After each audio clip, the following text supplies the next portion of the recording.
In other news, the war in Iran impacting not only gas prices, but the cost of fertilizer here in the States. WHO 13's Adriana Torres joins us live with more on what people can expect as we get our yards prepped for spring. Adriana?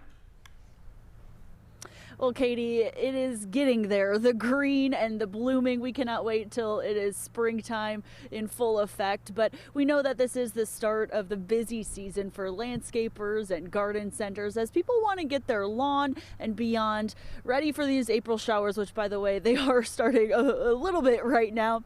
But there is some concern with the cost and the supply that we may see in the future, if not already right now. They're also seeing some different costs, some higher shipping costs with the higher gas prices, but what's actually in the product might make a difference as well.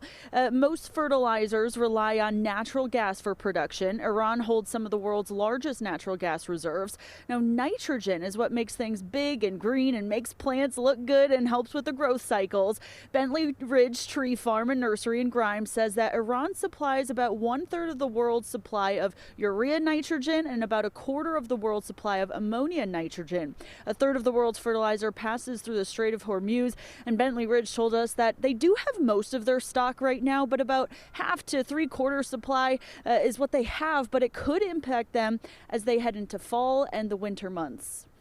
Price increases, I think, are going to be inevitable. I mean, it's something that we're kind of dealing with anyway. Again, like I said, we're kind of being hit double edge here with both the freight and the actual fertilizer itself being impacted to where these are both kind of combining to hit us negatively. Again, on the day-to-day, like customer there, where it's in a yard type basis, these might be pretty cheap increases just overall, 5, 25 cents, something like that sort of thing. The ones that are going to be hugely impacted, though, would be like farmers and stuff who are using this on a 1,000-pound scale, 2,000-pound scale sort of thing, where they're going through a lot of this. Those price increases are going to be felt very, very quickly and rapidly as we start to get into crop season here. So.